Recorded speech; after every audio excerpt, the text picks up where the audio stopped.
My lasting memory of the original Doom was not of ripping and tearing through a horde of demons, or grinning in sync with Doomguy upon finding a new weapon. As quaint as it may seem, the emotion I took from Doom was this sense of isolation, the sole human left alive in a world of monsters, the world slowly transitioning from metallic corridors to rooms lined with tortured flesh, the outside world transformed into a literal hellscape. Seeing all this, and Doomguy bloodied and bruised with the scant few shotgun shells and rockets, proved to be surprisingly unnerving. It's an aspect that the series would further explore, with titles like Doom 64 and Doom 3, but many of the modern shooters Doom inspired, and the modern iteration of Doom itself, seem to have largely forgotten. They kept the arenas and the secrets, but nothing filled me with that same sense of foreboding, of being in a place so fundamentally alien and hostile. That is, until I played DUSK. Kill the intruder. It's a game equal parts about using your mobility to circle strafe around enemies, but also taking a few nervous steps forward into pitch black darkness, tensing at every creak and distant whir of machinery. Before I delve into why it's such an effective horror title, I want to say, go play DUSK. I'll be talking about the many factors that make it work, and that means covering it in its entirety. If you're on the fence, I'll spoil the ending of the video for you. This game is fantastic, not just if you like shooters or horror titles. If you like games, give this a try. I also want to preface this by saying that I'll be discussing elements that have been talked about before. DUSK has been covered fairly exhaustively by channels such as Aaron Signal, Liam Triforce, Stop Skeletons from Fighting, and Civi11. Their videos range from examining the level design, movement, also highlighting the game's strengths as a horror experience, to a comprehensive look at each episode of DUSK. If you haven't seen these, I highly recommend watching them. I've put links in the description for each, and hopefully, I'll add something new to the discussion. Appropriately enough, the first minutes of DUSK should illustrate what makes it such a different experience to its peers. After a brief cinematic, the player takes control, only to have 3 chainsaw-wielding enemies burst forth, as you come to grips with the controls in the cramped confines of a decrepit basement. Despite having max health, this sequence always manages to trigger my fight-or-flight response, trying to outmaneuver the Leathernecks while I frantically scramble for a new weapon or an escape, anything to get out of evisceration range. It's a strong impression, and also shows that DUSK is willing to make the player feel genuinely weak. The challenge isn't neutered to account for new players either, as these enemies fought in close quarters are a threat that reappear throughout the episode. Compare this to Doom 2016's intro, where Doomguy wakes up chained to a slab before breaking free and easily dispatching the husks that attack him, underscoring that even when waking up from a coma and naked, Doomguy can wreck shit. It's not a criticism, but a distinction in feeling, one that might not be readily apparent. Speaking of wrecking shit, DUSK actually has a bunch of large arena fights, and levels such as the Erebus Reactor essentially just being an exceptionally large arena. But this sort of fight-or-flight mentality always remains, even when decked out with a full arsenal. Partly it's the ferocity of the enemies. They have no qualms of surrounding the player, and looking over your shoulder will reveal a slathering assortment of cultists and beasts. It certainly puts the movement to good use, and it's also more intensely visceral than many of its contemporaries, as though it's a legitimate fight for survival. With enemies this numerous and that hit this hard, it's natural to want to run. A few of the boss encounters actually focus on this sort of dynamic, diving into flooded ruins only to reveal a ravenous monster, or how the boss of episode 2 is a creature you only get glimpses of, given that staying and trying to fight it head-on will see it flooding the room with explosives. It somehow keeps the dynamic of a horror game like Outlast or Resident Evil 2, where you're being pursued by some hulking monstrosity, and can only get glimpses of it as you frantically dart for safety. Of course, this fear also stems from a matter of presentation.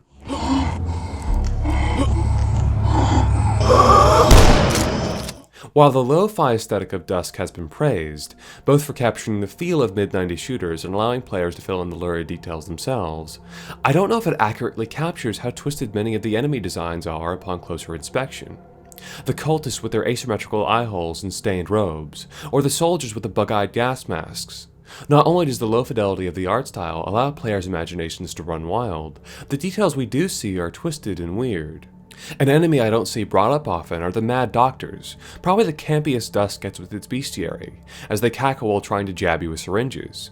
At first glance, it looks like they're simply wearing a surgical mask, but look more closely and it's not really clear what they're wearing, as though their time in the town of DUSK has warped them, flesh and fabric somehow weaved together. It's these sorts of details that give the game a more profound sense of unease. a crucifix knocked aside to reveal the symbol of Dusk, or graffiti saying, "We traded God for demons," turned the cult from creepy cannon fodder to something more sinister.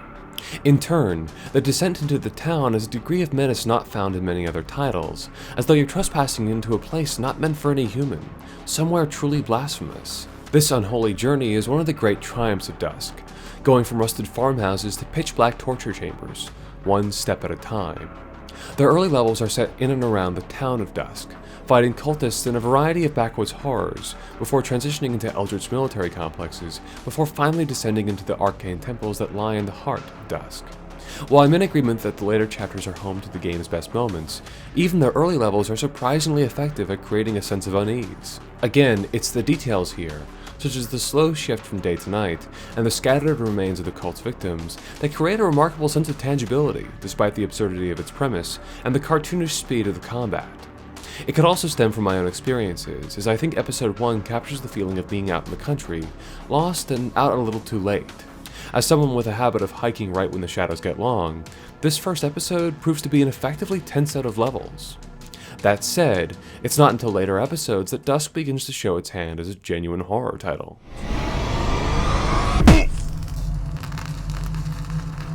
Something Dusk toys with more than one might expect is player disempowerment. A reoccurring mechanic used to build tension is breaking the player's flashlight. It's only for a few minutes the first time it happens, but each subsequent time it happens, the stretches of darkness grow longer and the threats more pervasive. This feeling of disempowerment is also found in how cramped many of the levels are. While Dusk's movement can be blazing fast, many of the levels put you in these claustrophobic arenas or network of corridors, where dancing around enemies isn't viable. It reminds me somewhat of a hypercharged version of avoiding zombies in Resident Evil, where you're forced to get in close to hard-hitting enemies, relying on your knowledge of the environment, their tells for when they're about to attack, and your own mastery of your character's movement to avoid damage. Obviously, there is a pretty massive gulf in speed, but when I was in Breathing Room of a Horror, or saw the walls open up to reveal an angry group of cultists, I did have flashes of my time outmaneuvering zombies in Raccoon City. It also has the effect of making the larger spaces feel truly liberating, a time to circle strafe to your heart's content, without any worry that you might get backed into a wall or get body blocked by enemies. And these larger spaces often house a fear all their own, that being the monoliths and infernal machines that so dwarf the player. I mentioned how the game evoked a reaction I hadn't felt since Doom, and I think it's owed to these structures. Cities buried deep within the earth, or military bases suspended impossibly above the clouds. There's something deeply wrong about these areas, and this sense lends the game a degree of existential dread, delving into places beyond your capacity to properly understand. You'll have to really savor this quiet unease as it comes, though, as most of the fear is much more visceral. Something I've avoided mentioning until now are the Wendigos, enemies that are invisible until you shoot them and that hit hard and fast. Their design and damage output are enough to put you on edge, but it's the game's application of them that's really brilliant. They're almost always coupled with level design that is cramped or jarring, like, say, teleporting into a bloody carcass or at the end of a dark hallway. The Wendigos are made all the more terrifying because they always seem to appear at the worst possible time. Once you realize that the game is willing to use them so liberally, it gives even innocuous areas an added edge, knowing full well that one might burst forth from the shadows.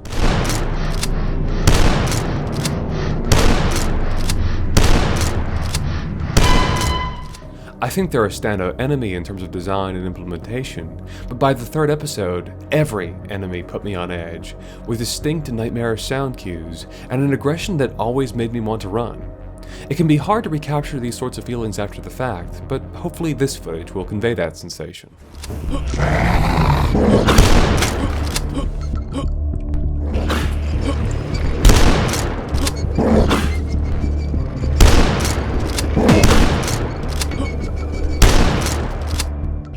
The culmination of this horror is found in the final episode, where the player has to traverse the Crypt of Flesh, an extended section of unnerving exploration. It's a combination of a number of elements, an environment that is both surreal and tangible, with enemies that are both unsettling to confront and dangerous to fight, all while having to do so in cramped spaces without the aid of your trusty flashlight. I highlight this level, but Dusk's latter half is filled with these sorts of moments, as you creep around nightmarish locations, low on health, your only choice to press forward into the horrible unknown. Where some games are praised for having 1 or 2 levels that are horror-focused, Dusk manages to provide a wide variety of levels that are both exhilarating and disturbing in equal measure. I'd be remiss not to mention the arsenal, and how it feels uniquely suited to the horror action vibe of the game at large. The grimy, low-tech nature of the weapons matches the aesthetic, sure, but there's something about the way they play that struck me. Okay, this may speak to my own cowardly playstyle, but a certain subset of weapons, the crossbow, hunting rifle, and mortar, all have the ability to minimize your interaction with enemies. For example, the crossbow can pierce through walls and enemies. This has obvious applications throughout the game, but I found myself picking off foes too threatening to take on in a face-to-face encounter. You know, walking into a room, seeing some particularly horrible creature, and running away to snipe it through a wall. Same goes for the mortar, where you can bounce shots around corners and walls. Not a terribly stylish way of dispatching foes, but I think speaks to how threatening they are. In the moments where you're low on health and hear the telltale snarls of some demonic beast, sometimes it pays to play it smart. It also captures the feeling of shooting blindly into the darkness, hoping that one of your shots connects, as seen in so many horror films. And back to that feeling of disempowerment. Episodes 2 and 3 see you starting with a lowly pair of sickles, and play around with the order in which they dole back your arsenal. It's part of the reason that the later sections are so intimidating. Not only are you being faced with a new assortment of enemies, you have to do so without the weapons you've become accustomed to. Part of the reason that the Wendigo introduction is so memorable is it comes early enough in episode 2 that you won't have the super shotgun to rely on, and so have to face this enemy in extremely close quarters without the exact right tool for the job. It's just another way Dusk is willing to shirk genre convention, forcing you into these protracted stretches of discomfort. All that said, I'm not sure if any of the horror would really connect with that Andrew Hulshult score. Given that he's now working on the Doom Eternal DLC, his talent as a composer should be obvious, but as with the game at large, what really impresses me is the range of the soundtrack. A game of both metal anthems meant to fuel your violence, and of tracks that sound like warped hymnals.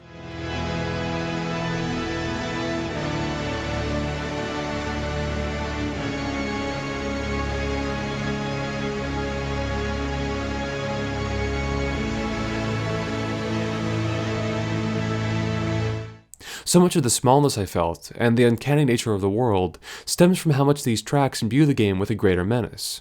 And, like how the arenas have an undercurrent of desperation to them, there's an anger to many of the songs that play during these sequences, provoking not a sense of triumph, but more a visceral frenzy.